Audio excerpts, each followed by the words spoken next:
Hello, this LP3 training video is for payment reversal. So how do you reverse a payment in LP3? Let's go ahead and bring up a customer account, search, and I will just bring up a random account.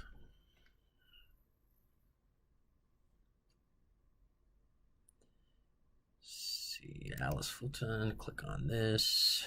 Let me go ahead and find an account that has a couple of payments on it. All right.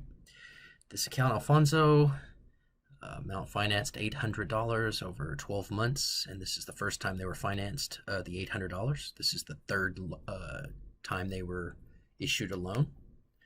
They have several payments on their account: 820, 727, 625, 601. We want to go ahead and reverse, for instance, this last payment for 8/20/20. We click on Pay Reverse.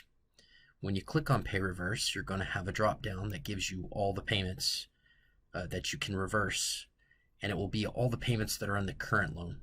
So let's go ahead and choose 8/20/20, and it was for $110, and it puts the amount in there as a negative $110. And is this an NSF check? So did the check bounce? No, let's just say that made a mistake and they didn't make this payment. So we'll say no, and then okay.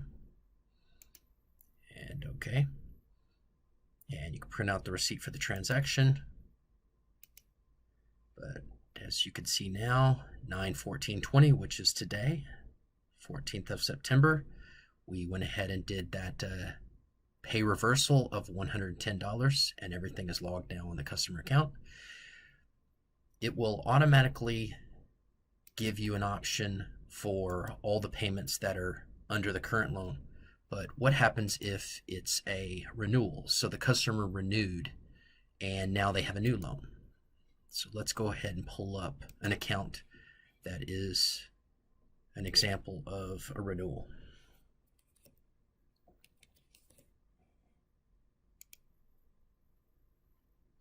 This particular customer, Felipe, they renewed their account on 9/11, so a few days ago. And if you're going to actually reverse a payment from a previous loan, so they came in and made a payment and they paid off their old account or renewed their old account, and now they're in a new loan.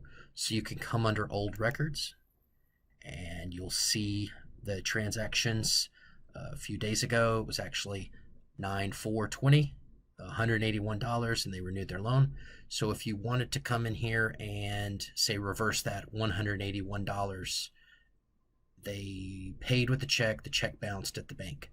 So it's minus 181. So we'll come over here on the customer account now, do pay reverse, and we don't have an option because this was a previous loan to do the drop down. So make sure you do minus 181.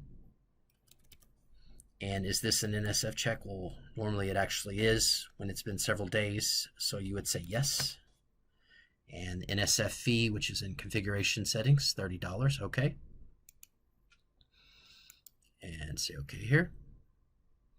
You print the receipt out for it. And so it's going to ask you to make a promise to pay. So you give the customer a call and say, hey, your check bounced.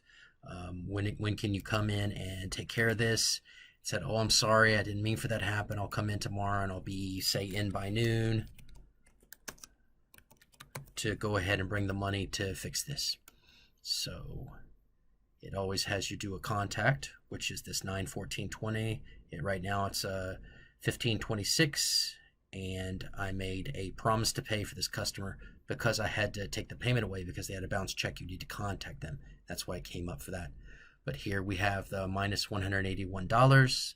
We have them also minus $30. So right now the account is $211 due because that is taking the payment plus the NSF fee. And this is how you do a payment reversal in LP3. It's always best to choose it from the drop down if it's an option so that it adds the amount correctly as a negative amount. Otherwise, if you need to add it manually, make sure you put that as a negative amount, the minus, and the amount you want to pay reverse. Thank you very much.